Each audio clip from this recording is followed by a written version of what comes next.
The night air was colder than before, thick, metallic, and alive with static. Julian Cross stood alone beneath the ruined skyline, the broken watch in his palm ticking slower than time itself. He hadn't been home in days. The city no longer felt like home. Wherever he went, the symbol followed, painted on walls, carved into mirrors, even traced in condensation on glass. The circle, the 3 slashes, the mark of the contract. But something had changed since the asylum burned. The world seemed to notice him now. Streetlights dimmed when he passed. People turned away without realizing why.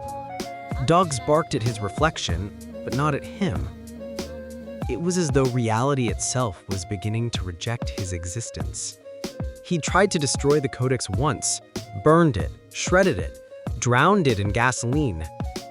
But each morning it reappeared, open to the same page, the same line written in red ink. One remains. Julian traced the words with his finger. He understood now.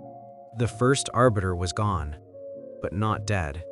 The balance had shifted, and the contract, centuries old, bound by blood and oath, needed a successor. He realized then what the phrase truly meant. Only one of them could remain, either him or the Arbiter. The visions began again that night. They weren't dreams anymore. They were memories. Flashes of candlelit rooms, gravel strikes echoing in endless chambers. A circle of robed men watching as one of them cut his palm and signed his name in blood. He saw generations of his ancestors standing before the same altar, repeating the same ritual, each believing they could cheat the contract, each becoming part of it instead. Julian had inherited not just their curse, but their failure. Now it was his turn to decide how the story would end. The trail led him to the city's oldest building, the Courthouse of St. Farron, closed to the public decades ago after a fire destroyed its archives. But tonight, its doors stood open, and inside, the faint sound of ticking echoed through the corridors like a slow countdown. He stepped through the grand rotunda, flashlight trembling, light catching on dust that floated like ash in the air. The walls were covered in murals, scenes of judgment, scales, angels, and demons. At the center of the ceiling, painted in fading gold, was a circle intersected by 3 slashes. The same mark, the origin. At the far end of the hall stood a single judge's bench. Behind it, a chair carved from black oak. Upon the chair rested the cracked porcelain mask of Dr. Vale, and beside it, the watch. Julian approached slowly.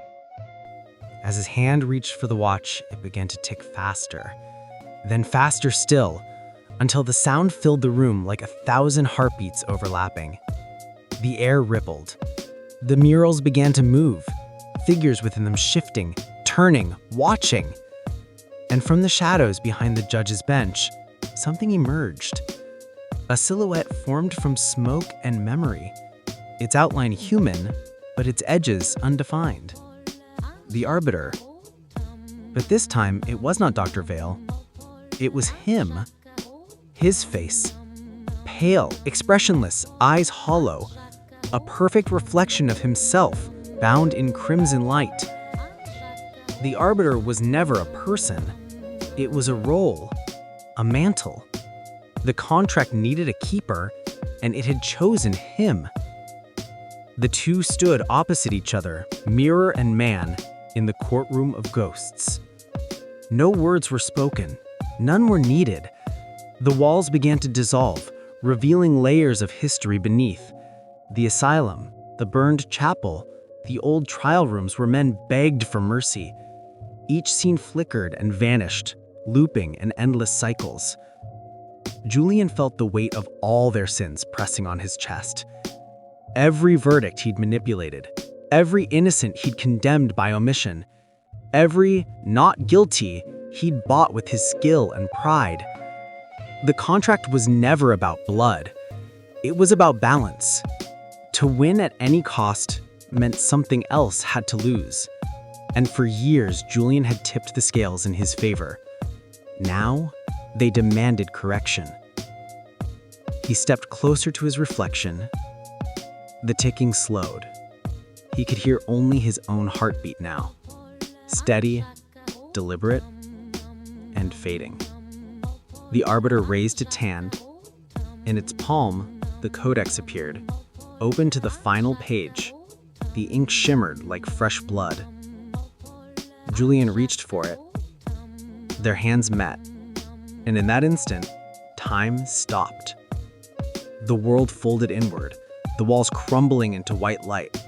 He found himself standing inside a void, an endless courtroom stretching beyond the horizon. Rows of invisible figures whispered his name. Each voice was one of his victories. Each whisper, a price unpaid. Balance is restored only when judgment is shared, the voices echoed. Julian understood. There was only one way to end it. He opened the codex and wrote a final entry in his own hand. The debt ends here. Then he pressed his bloodied thumb onto the page. The codex ignited. The flames spread through the void, consuming every echo, every shadow, every soul bound by the contract. The Arbiter screamed, a sound that wasn't sound, but the tearing of reality itself. Julian's body began to dissolve into light, his reflection burning away.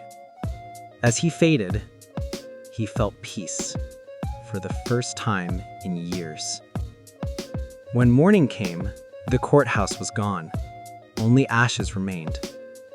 The codex was found weeks later buried in the rubble, a single line written in black ink where the red once was. The balance is closed. The case files of Julian Cross vanished from every record. His name was erased from plaques, awards, and legal archives. It was as though he had never existed. But sometimes, when a trial ends with an impossible verdict, a faint ticking sound can be heard in the silence that follows. A reminder that balance, once broken, always returns, and that justice never dies quietly.